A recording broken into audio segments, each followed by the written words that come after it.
invitarles a abrir sus Biblias en el libro de Ruth, o prender las Biblias, ¿no? Lo mismo hoy en día, ¿no? Y hoy, como anunciaba el presbítero Felipe, vamos a iniciar una nueva serie de sermones en el libro de Ruth. Esta serie la hemos titulado El Señor redime. Y hoy nos hemos propuesto exponer el primer capítulo. Así que Ruth, capítulo 1, vamos a leer todo este capítulo del 1 al verso 22. Esta es la palabra de Dios, infalible, inerrante y todo suficiente. Aconteció en los días en que gobernaban los jueces que hubo hambre en el país. Entonces un hombre de Belén de Judá fue a vivir en los campos de Moab con su mujer y sus 2 hijos. El nombre de aquel hombre era Elimelec. El nombre de su mujer era Noemí, y los nombres de sus 2 hijos eran Mahlón y Kelión. Ellos eran efrateos de Belén de Judá. Llegaron a los campos de Moab y se quedaron allí. Pero Elimelec, marido de Noemí, murió, y ella quedó con sus 2 hijos, los cuales tomaron para sí mujeres moabitas. El nombre de la una era Orfa y el de la otra Ruth. Habitaron allí unos 10 años, y murieron también los 2, Mahlón y Kelión, quedando la mujer sin sus 2 hijos y sin su marido. Entonces Noemí se levantó con sus nueras para regresar de los campos de Moab, porque oyó allí que el Señor había visitado a su pueblo para darles pan. Salió con sus 2 nueras del lugar donde estaba y emprendieron el camino para regresar a la tierra de Judá. Entonces Noemí dijo a sus 2 nueras: vayan y regresen cada una a la casa de su madre, que el Señor haga misericordia con ustedes como la han hecho ustedes con los difuntos y conmigo. El Señor les conceda hallar descanso cada una en la casa de su marido. Luego las besó, y ellas alzaron su voz y lloraron, y le dijeron: ciertamente nosotras volveremos contigo a tu pueblo. Y Noemí respondió: vuélvanse, hijas mías, ¿para qué han de venir conmigo? ¿Acaso tengo más hijos en el vientre que puedan ser sus maridos? Vuélvanse, hijas mías, y vayan, porque yo ya soy demasiado vieja para tener marido. Aunque dijera que tengo esperanza, y si esta noche yo tuviera marido y aún diera a luz hijos, ¿esperarían ustedes hasta que crecieran? ¿Han de quedarse sin casar por causa de ellos? No, hijas mías, mi amargura es mayor que la de ustedes, porque la mano del Señor se ha levantado contra mí. Entonces ellas, alzando su voz, lloraron otra vez. Luego Orfa besó a su suegra, pero Ruth se quedó con ella. Noemí le dijo: he aquí, tu cuñada se ha vuelto a su pueblo y a sus dioses. Vuélvete tú tras ella. Pero Ruth respondió: no me ruegues que te deje ni me aparte de ti, porque a donde quiera que tú vayas yo iré, y a donde quiera que tú vivas yo viviré. Tu pueblo será mi pueblo y tu Dios será mi Dios. Donde tú mueras yo moriré, y allí seré sepultada.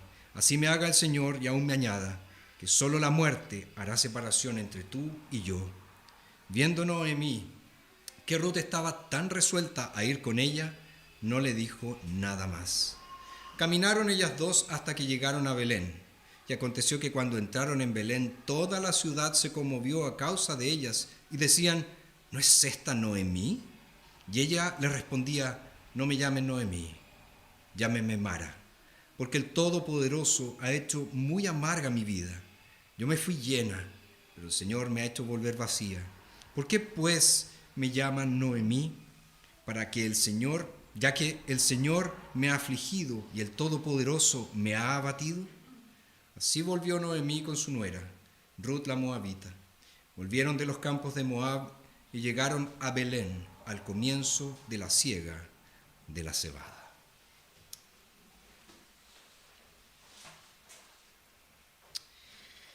¿Alguna vez te has encontrado en una situación en que no sabías qué hacer?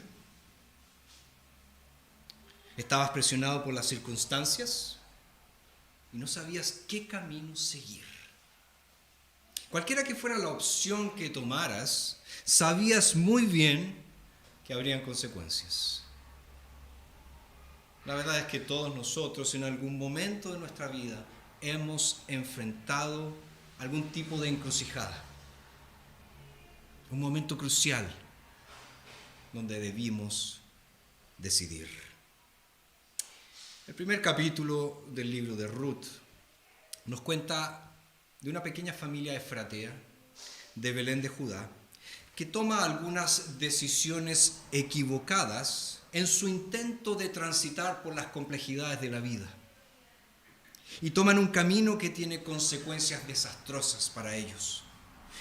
Pero, como vamos a ver, es el Señor quien está gobernando cada uno de los detalles de las vidas de estas personas.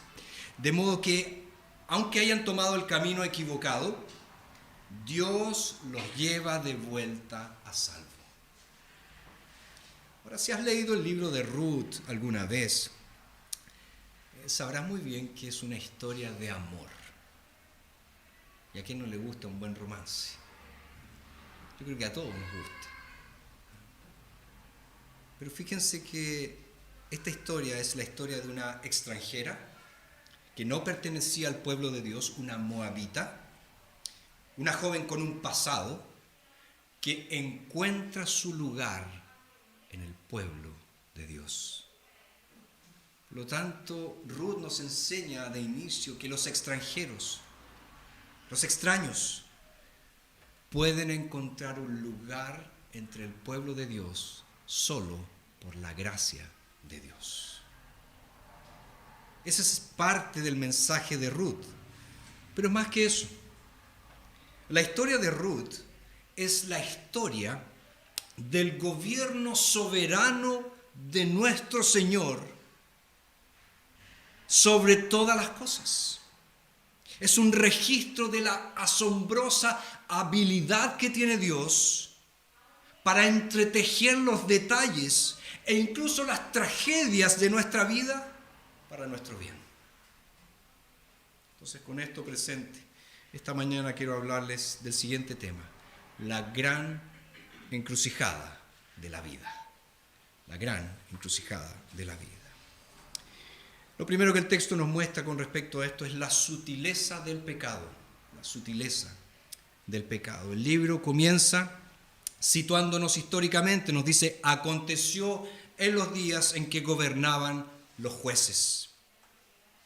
El periodo de los jueces va aproximadamente, o fue aproximadamente, entre el año 1200 a.C. al año 1020 a.C. Fue un periodo caracterizado por la decadencia espiritual.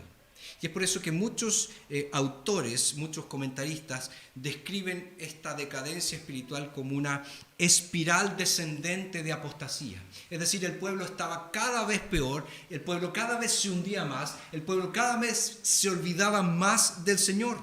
De hecho, ¿cómo termina el libro de los jueces? Termina diciendo: en aquellos días no había rey en Israel, y cada uno hacía lo que le parecía recto ante sus propios ojos. Es decir, cada uno hacía lo que le venía en gana. ¿Te parece nuevo? ¿Te parece una novedad? ¿O te parece muy actual eso que está pasando? Y es en ese periodo, nos cuenta el libro de Ruth, que una familia efratea, afectados por la hambruna que había en Israel, decide irse a vivir a los campos de Moab. La familia estaba compuesta por Elimelech, su mujer Noemí y sus dos hijos Mahlón y Kelión. Y Elimelech tomó esta decisión por razones económicas.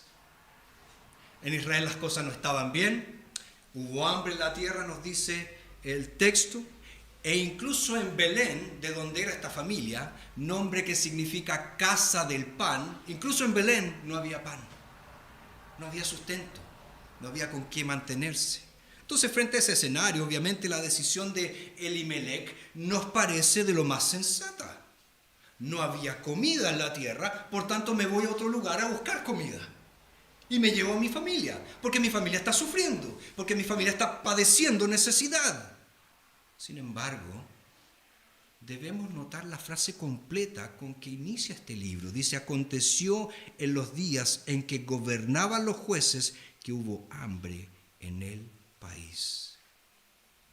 Fíjense que esta no es solamente una afirmación histórica. El autor de este libro está haciendo aquí una declaración teológica. ¿Por qué se preguntarán? Bueno, porque Dios, cuando estableció su pacto con su pueblo, Él había prometido que iba a bendecir a su pueblo siempre y cuando su pueblo se mantuviese fiel al pacto. Pero el autor de Ruth, entonces, al registrar que hubo hambre en el país, ¿qué nos está diciendo? Que lo que realmente sucedió no fue una crisis económica. Lo que realmente sucedió fue que Dios ejecutó su juicio sobre su pueblo por causa de la infidelidad de su pueblo. Por eso había hambre en el país. Por eso la hambruna. Dios había cumplido lo que estaba establecido en Deuteronomio 28, que dice, pero si no escuchas la voz del Señor tu Dios, a fin de procurar poner por obra todos tus mandamientos y sus estatutos que yo te mando hoy, todas estas maldiciones vendrán sobre ti y te alcanzarán. Maldito serás en la ciudad y maldito en el campo. Malditas serán tu canasta y tu arteza de amasar. Maldito es el fruto de tu vientre y el fruto de tu tierra, la cría de tus vacas y el aumento de tus ovejas. El Señor hará que se te pegue la peste hasta acabar contigo en la tierra a la cual entras para tomarla en posesión. El Señor te herirá con tisis, con fiebre, con inflamación, con calor sofocante, con sequía, con tizón y con hongos, los cuales te perseguirán hasta que perezcas. Tus cielos que están sobre ti serán de bronce, y la tierra que está debajo de ti será de hierro. En lugar de lluvia el Señor dará a la tierra polvo y ceniza, los cuales descenderán del cielo sobre ti hasta que perezcas. Elimelech, cuyo nombre significa Dios es rey, no interpretó la situación de su país, no interpretó esta hambruna como un juicio de Dios. Él solo vio ¿qué cosa? Una crisis económica, una crisis financiera. Y pareciera entonces que no le dio honor a su nombre. Pues si realmente Dios es el rey, como su nombre indica, Elimelech significa Dios es rey, él debió haber hecho ¿qué cosa? Debió haber buscado al Señor en oración y debió haber tomado, su decisión de ir a vivir con los moabitas, porque los moabitas eran enemigos acérrimos del pueblo de Israel. Ahora nosotros podemos justificar la decisión de este hombre, ¿no es verdad? Después de todo, la situación era crítica en el país. Había que huir de alguna forma, había que salvar a la familia de alguna manera. No solamente por la hambruna, sino también los nombres de sus hijos nos dicen algo interesante. Fíjense los nombres Mahlón y Kelión. Mahlón significa enfermizo y Kelión significa frágil. Lo más probable es que estos dos jóvenes nacieron en medio de la hambruna y sus cuerpos estaban sufriendo las consecuencias de haber nacido en un periodo así. Por eso eran frágiles, por eso eran débiles, por eso eran enfermizos. Entonces te pregunto, ¿qué hubieras hecho tú en una situación así? Cuando está la escoba en tu país, cuando no tienes con qué poner un pedazo de pan a tu hijo, a tu hija, ¿qué hubieras hecho? Ahora podríamos también ser un poco más comprensivos con Elimelech y pensar que, bueno, él tenía solo la intención de residir por un tiempo en los campos de Moab. No era algo permanente, solo él quería esperar que la situación económica mejorara, que se reactivara la economía, que todo volviera a ser como antes. Entonces ahí él iba a volver a Israel y ni un problema. Pero vemos que su decisión de ir a morar a los campos de Moab fue nefasta. Sus 2 hijos se casaron con mujeres moabitas, quebrantando la ley del Señor. Los judíos no se podían casar con mujeres paganas. ¿Y eso qué nos indica? Que los hijos no pensaron nos vamos a quedar un tiempito aquí en Moab, sino que dijeron vamos a echar raíces aquí. Nos vamos a casar con mujeres moabitas y vamos a hacer nuestra vida en Moab. ¿Y qué nos dice el resto de la historia? Tanto Elimelec cuanto sus 2 hijos jamás volvieron a Israel, porque murieron en los campos de Moab. Lo que parecía un buen plan de acción terminó en una catástrofe. Y la historia familiar de Elimelec es realmente una tragedia, pero es más que eso, es una advertencia. ¿Por qué? Porque en ella vemos cómo el pecado sutilmente atrapó a este hombre y a esta familia. Elimelec leyó la providencia de Dios, es decir, el gobierno soberano de Dios sobre toda la creación, sobre todo lo que sucede. Él leyó la providencia de Dios no con los lentes de la Escritura, sino de una manera independiente y autónoma de la Escritura. Trató de darle sentido a lo que estaba sucediendo, basándose completamente en los datos que estaban a su disposición, con las cosas que él podía ver, con las cosas que él podía tocar, con las cosas que él podía pensar, con las cosas que él podía contar. Y esto, mis queridos, siempre va a ser un error, siempre será un error. Porque la providencia de Dios, lo que pasa en tu vida, lo que sucede en el mundo, siempre debe ser leída con los lentes de la Escritura y no independiente de la Escritura. ¿Ves el poder sutil pero completamente destructor del pecado en la vida de esta familia? Elimelec, el hombre cuyo nombre nos lleva a esperar verdadera piedad, verdadera santidad, ¿qué hizo? Le dio la espalda a Dios y le dio la espalda al pueblo de Dios, se fue a otra parte. Malinterpreta también la providencia, descuida las advertencias de la Escritura y no busca el rostro de Dios. Y pronto, ¿qué sucede con sus hijos? Se casan con mujeres paganas, quebrantando la ley de Dios. Y una estadía temporal se convierte en una estadía a largo plazo, marcada por la muerte de estos 3 hombres que podían liderar el hogar y podían darle bienestar y futuro a la familia.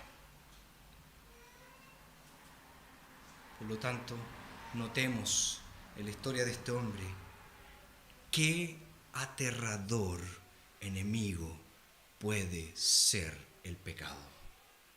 Siempre sutil, siempre aparentemente sabio, siempre aparentemente plausible, pero siempre será destructor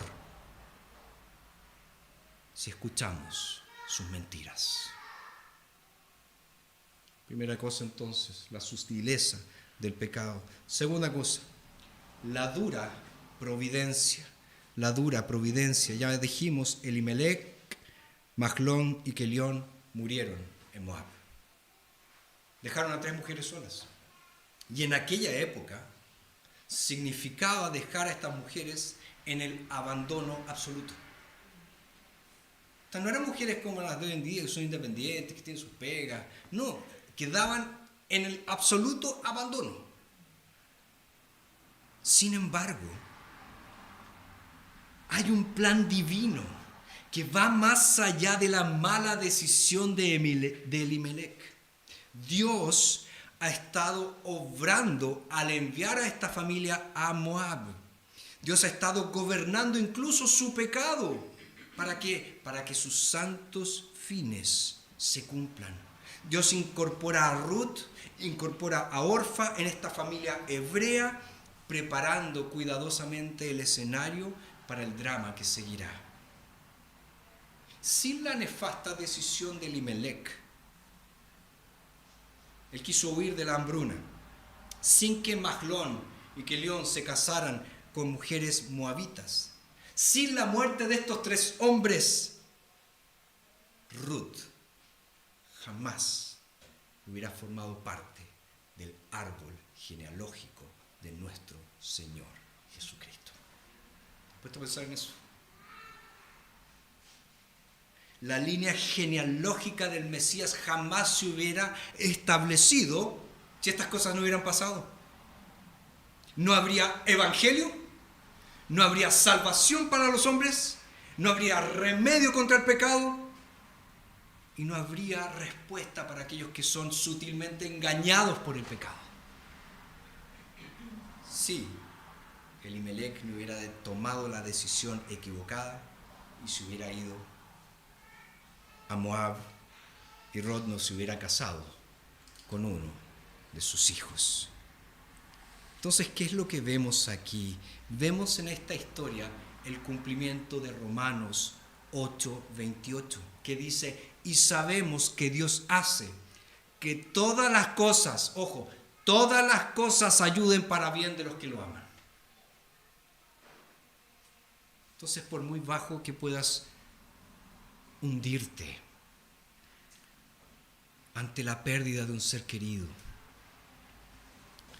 o por muy bajo que estés porque tu corazón está quebrantado por la tristeza, el sufrimiento, el abatimiento, incluso allí, en ese oscuro escenario, Dios está obrando para tu bien. Dios está obrando de maneras que van más allá de tu comprensión. Y ese obrar lleva en última instancia, aunque no de inmediato, pero lleva en última instancia a tu bienestar eterno. Aunque el pecado a menudo nos atrapa sutilmente, alabado sea Dios, porque Él a menudo obra en nuestras vidas mediante duras providencias. Yo sé que no queremos sufrir. Yo sé que no nos gusta sufrir. Yo sé que no hay nada más terrible que sufrir. Pero Dios obra muchas veces a través de duras providencias en nuestras vidas. Y la gran prueba, la gran demostración de que Dios obra a través de duras providencias está en la cruz de nuestro Señor Jesucristo. Porque es la providencia más dura de todas. Dios entregó a su Hijo a la muerte para que tu salvación y mi salvación esté asegurada. Vemos entonces la sutileza del pecado, la dura providencia y en último lugar el regreso en tristeza. El regreso en tristeza. El resto de este capítulo, desde el verso 6 al 22, narra el regreso de Noemí y de sus 2 nueras. Es más, la palabra hebrea shub, que es traducida regresar, volver, de diferentes formas, aparece 11 veces en estos 17 versículos. Pero ojo, estos viajes de regreso de cada una de estas mujeres son bien diferentes. De hecho, las historias de Orfa, Ruth y Noemí nos sirven para personificar respuestas muy diferentes, pero muy comunes al Señor, especialmente en el trato que el Señor tiene con nosotros en medio del sufrimiento, en medio de las dificultades. ¿Qué quiero decir? Y aquí no estoy alegorizando, sino que estoy solamente utilizando ejemplos. En Orfa, nosotros tenemos el claro o la clara imagen del casi creyente.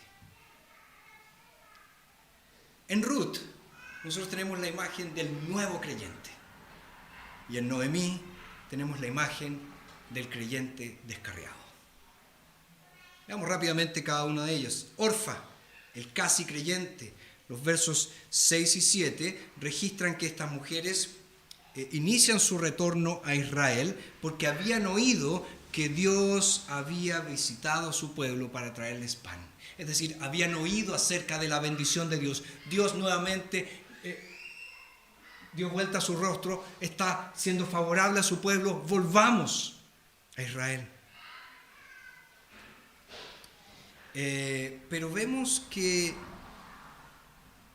las tres comienzan el viaje, pero en el verso 8 Noemí les dice: vayan y regresen cada una a la casa de su madre, que el Señor haga misericordia con ustedes como la han hecho ustedes con los difuntos y conmigo.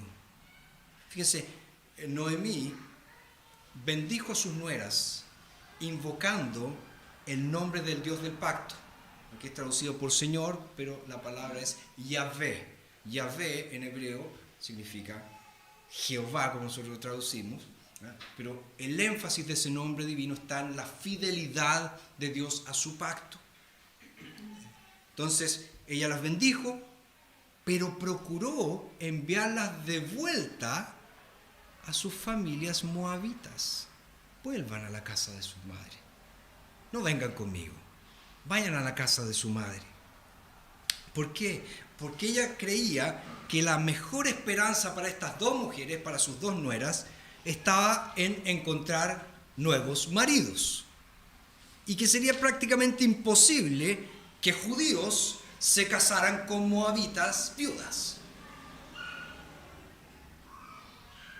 Entonces, si miramos atentamente al texto, vamos a ver que en un inicio Orfa no se apartó de Noemí ni de Ruth.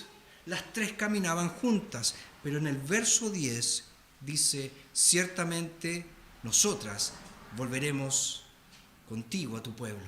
Es decir, ambas, Orfa y Ruth, estaban decididas a acompañar a Noemí, a volver con Noemí a Israel. Pero luego leemos en el verso 14: luego Orfa besó a su suegra, pero Ruth se quedó con ella. Orfa comenzó el viaje. Y durante un tiempo parecía que Noemí tendría dos nueras que se unirían al pueblo de Dios en la tierra de Dios. Pero el sombrío relato de Noemí de un futuro oscuro aparentemente superó cualquier lealtad que Orfa podía tener para con su suegra. Porque en el verso 12 dice: vuélvanse, hijas mías, vayan, porque yo ya soy demasiado vieja para tener marido. Aunque dijera que tengo esperanza, y si esta noche yo tuviera marido y aún diera a luz, ¿esperarían ustedes hasta que crecieran? ¿Han de quedarse sin casar por causa de ellos? No, hijas mías, mi amargura es mayor que la de ustedes, porque la mano del Señor se ha levantado contra mí. Entonces, frente a ese oscuro escenario, ¿qué hizo Orfa? Mejor me devuelvo en casa. No voy a acompañar a mi suegra. Yo amo a mi suegra, soy leal a mi suegra, pero ella misma me está diciendo que las cosas van a ser complicadísimas, entonces me devuelvo. Entonces fíjense, tanto Ruth como Orfa caminaron juntas por un tiempo. Ambas respondieron de la misma manera a las circunstancias por un tiempo. Pero el texto nos dice que mientras Ruth avanzaba y avanzaba, Orfa empezó a retroceder. Y muchos hemos experimentado eso, ¿no? Amigos, familiares nuestros, que oyeron acerca de Jesucristo, que le dieron la espalda al mundo, que vinieron a los pies del Salvador.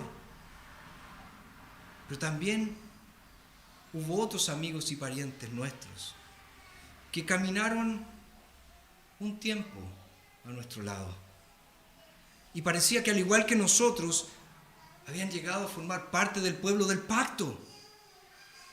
Pero cuando el futuro empezó a verse un poco oscuro, cuando empezaron a levantarse las dificultades de la vida cristiana, cuando ellos pudieron contemplar realmente el costo del discipulado,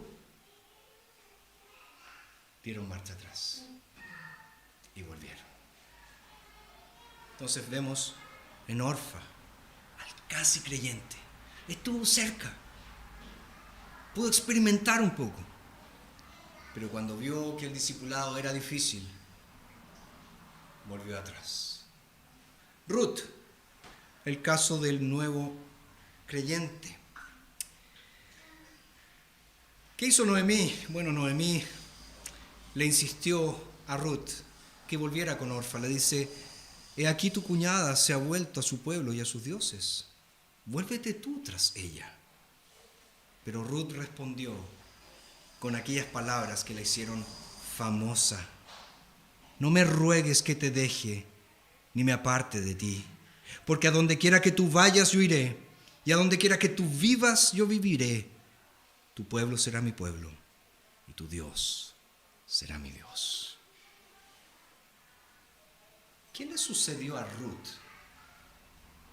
para que diera esta extraordinaria declaración de compromiso? Orfa ya había retrocedido, Orfa ya había vuelto atrás, ella ya había regresado. ¿Por qué Ruth reaccionó de forma diferente? Hay solo una explicación. Ruth se convirtió. Ruth se convirtió. La única explicación que puede aclarar la determinación de esta mujer de hacer este viaje es que su corazón había sido profundamente transformado. Ella había sido salva por la gracia de Dios mediante la fe. ¿En quién? En el Dios de Israel. ¿Por qué? Porque ella invocó el nombre de Dios. Verso 17: donde tú mueras, yo moriré, y allí seré sepultada. Así me haga el Señor. Nuevamente, Yahvé, el Dios del pacto. Y aún me añada que solo la muerte hará separación entre tú y yo. Ella hizo su declaración de fe. Yo creo en este Dios del pacto. Ese será mi Dios hasta que yo muera. Y aquí entonces vemos la gran diferencia entre el casi creyente y el verdadero creyente. El casi creyente muchas veces sigue por lealtades personales. Va a la iglesia porque la familia va a la iglesia. Va a la iglesia porque la mujer va a la iglesia. El marido va a la iglesia. Pero al final, por fuertes que sean estas lealtades, el casi creyente siempre va a volver atrás, porque no hay cosa tal como un casi creyente. Si tú eres un casi creyente, déjame decirte, estás totalmente perdido.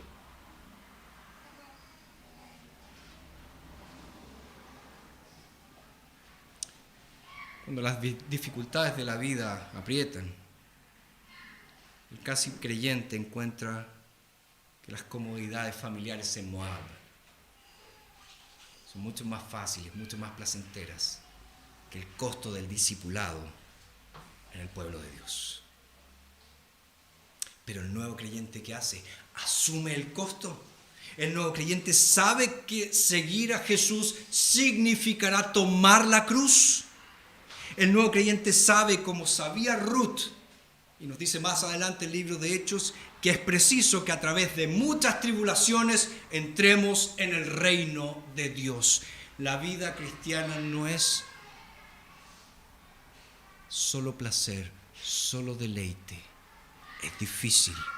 Jesús lo dijo. El maestro es superior al discípulo. Así que prepárense para lo que vendrá. Ruth, la moabita, esta extranjera excluida que no pertenecía al pueblo de Dios, recibe al Señor como su Dios. Y ojo, ¿no es esa la maravilla del Evangelio? Hay lugar para ti. Hay lugar para mí en el Evangelio. Hay lugar para nosotros bajo las alas del Altísimo. No es necesario que hayan personas como Orfa que vuelven atrás. Hay lugar para que todos vengan, al igual que Ruth, y reciban al Dios de Israel, al Dios de misericordia, tal como este Dios se ofrece en la persona del Salvador, Jesucristo.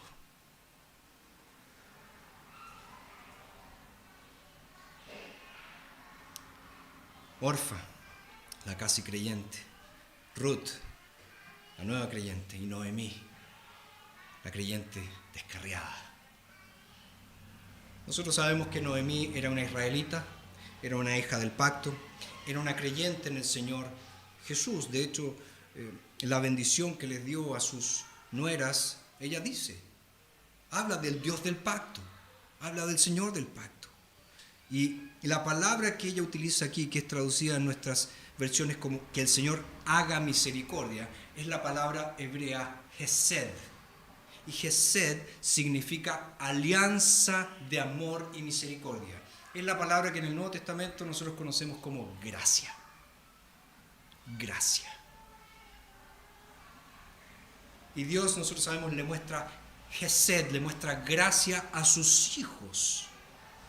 Y Noemí pronuncia esa bendición sobre sus nueras cuando las envía de vuelta a casa. Y esto nos suena muy piadoso. Uno dice, qué piadosa esta mujer. Mujeres paganas y las trata tan bien. Nueras como esta todos queremos tener. Pero esta bendición empieza a sonar un poco hueca a la luz de lo que leemos después en el texto. Porque Noemí comienza una y otra vez a alejar a estas jóvenes de Dios, a alejar a estas jóvenes del pueblo de Dios. Y de hecho le recomienda directamente a Ruth que vuelva a Moab, que vuelva a los ídolos de Moab, a los dioses de Moab. ¿Qué creyente es ese?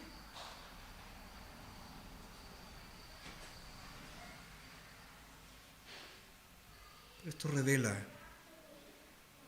la trágica realidad de un corazón que está en un dramático declive espiritual. Y esta condición espiritual dramática de Noemí se hace evidente en el verso 13, cuando ella dice, no, hijas mías, mi amargura es mayor que la de ustedes. Ojo, porque la mano del Señor se ha levantado contra mí.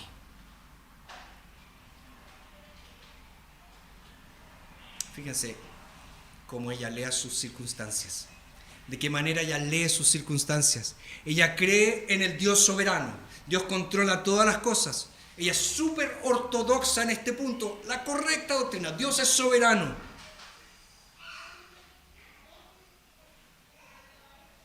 Pero a ella le cuesta admitir que Dios no solamente es soberano, sino que Dios también es bueno.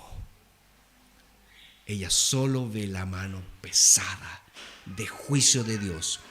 Ella no ve la bondad de Dios. Y eso explica su respuesta a las mujeres en Belén cuando ella llegó. No me digan más Noemí. No me llamen así. No me digan dulce, como significa el nombre Noemí. Díganme Mara, amarga. Esa soy yo. ¿Y por qué? Porque el Señor me ha afligido y el Todopoderoso me ha abatido.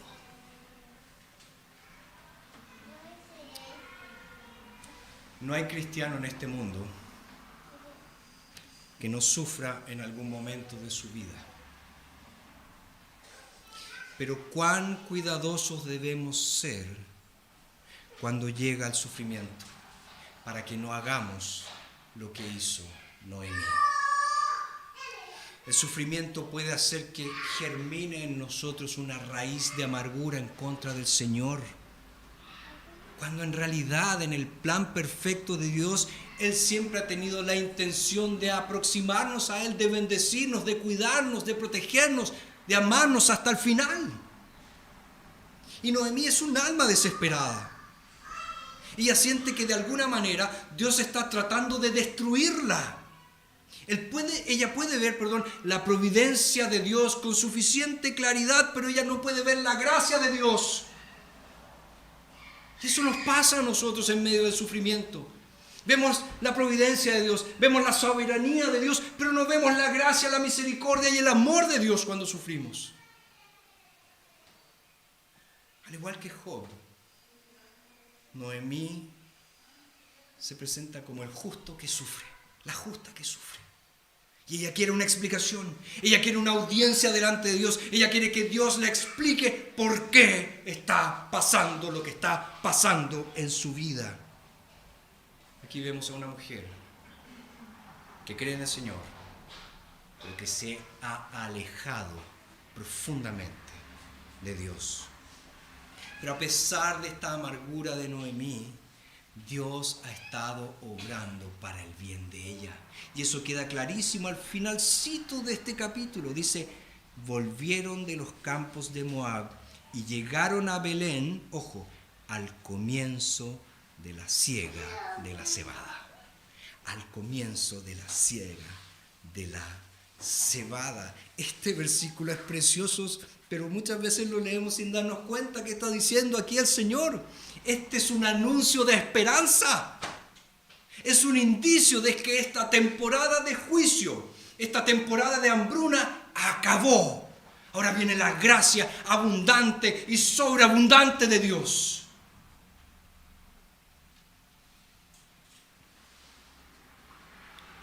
En la medida que nosotros podemos recordar las formas en que hemos enfrentado el sufrimiento en nuestras vidas, no somos de cierta manera corregidos con el feo espectáculo que da Noemí aquí.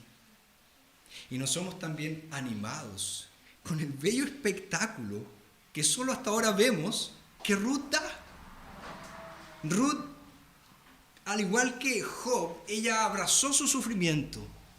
Y ella fue capaz de decir como Job, el Señor dio, el Señor quitó. Sea bendito el nombre del Señor. Y los que aprenden bien de las lecciones que enseñan las duras providencias pueden decir con el salmista, bueno me es haber sido afligido para que aprenda tus leyes. Dios nos está enseñando aquí y nos está entrenando para que entendamos que en medio de nuestras pruebas Él está obrando para nuestro bien. En medio de nuestras aflicciones, de nuestros sufrimientos, de nuestros dolores, Él está obrando para nuestro bien. Ya para concluir, el pecado tiene una manera muy sutil, pero muy eficiente de engañarnos para destruirnos. Por lo tanto, estemos atentos y busquemos la sabiduría de la palabra de Dios para leer la providencia. Nunca leamos la providencia sin los lentes de la Escritura, porque eso es el camino al fracaso. Si dejamos la Biblia de lado e intentamos entender la realidad por nosotros mismos, vamos a terminar en sufrimiento, en dolor, en tragedia. Muchas veces Dios obra su plan en nuestras vidas a través del valle oscuro del sufrimiento. Pero nunca olvidemos que Él está obrando para el bien, para nuestro bien. Si alguna vez te has amargado por el dolor, te has resentido con el Señor por eso, no te olvides que el Señor usa el sufrimiento también para traernos de vuelta, para traernos de regreso. Su juicio sobre nosotros, su disciplina paternal, llegará al fin. ¿Cuándo? Cuando su santo propósito se haya cumplido en nuestras vidas. Y nunca te olvides la lección más importante, que Dios hizo del sufrimiento el camino a la gloria. La cruz, el mayor sufrimiento que experimentó nuestro Redentor, fue la antesala a su exaltación. Él murió para que nosotros no muriéramos eternamente. Él sufrió el abandono de Dios para que tú y yo jamás fuéramos abandonados por Él. Es más, para que tú y yo pudiéramos ser reconciliados con Dios. Padre, gracias por tu preciosa palabra. Gracias, Señor, porque tú en esta mañana nos has hecho ver una vez más cuán glorioso, cuán maravilloso es tu evangelio. Porque tú eres el Dios que salva. Y que a pesar de que muchas veces estemos en medio del pozo de la desesperación, aún allí tú estás con nosotros. Y no solo estás con nosotros, sino que nos sacas de allí y nos llevas de vuelta a ti. Gloria sea a tu santo nombre, Señor. En Jesús oramos. Amén.